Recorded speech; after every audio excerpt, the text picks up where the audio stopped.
Today, I wanted to try out something a little different for you folks. It is a piece of equipment, but not something that will improve your photography. Not exactly. I spent a little part of today enjoying the nicer March weather on the Toronto Islands with a buddy of mine. I didn't have a plan beyond going to the island, and I wanted to play around with a camera I've had for a couple of years now. These photos were taken with the Papershoot camera. An odd little thing that is basically the size of a pack of gum. It is a digital camera that has no screen, no buttons, or really a functioning viewfinder, outside of the hole cut through the camera.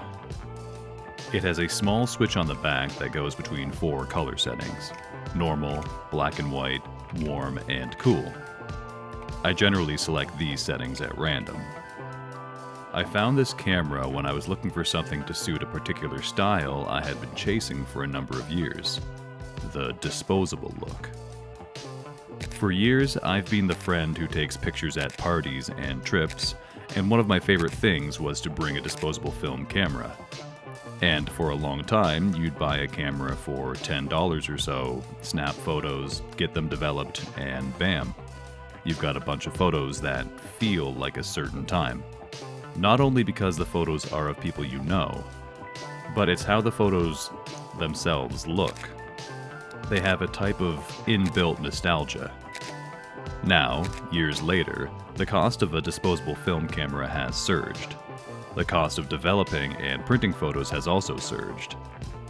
It stopped feeling like something to do on a whim, and it became something you were apprehensive about. Enter Papershoot. The little camera that doesn't do it all. And that's its strength. This little camera has found its way into my casual workflow in a way that I didn't expect. Not only does this camera force you to slow down, it also forces you to give up a little piece of being a photographer, and allows for you to become present wherever you are.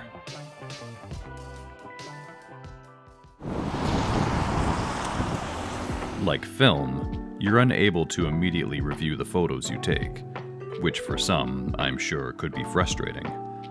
But for others, this camera is the perfect companion. It forces you to wait until you get home before you see the photos you take. And they will be grainy. They won't always be in focus. They will not be level, centered, or even remotely well composed. And that's awesome. As you can tell, the weather had a bit of a turn, and I was still happy to be out with this camera. It's something you can always be carrying on you regardless of how you're dressed or whether or not you're carrying a bag. It's easily the most pocketable camera ever produced. It's unique, it's affordable, and it's always a conversation starter. The amount of times random people have come to ask me what I have is wild. It's the non-disposable, disposable camera that often finds itself in the same bag as my professional equipment. Honestly, I'm such a fan of this camera that I, in fact, own 2 of them. Is it for everyone? Kind of. Is it worth it?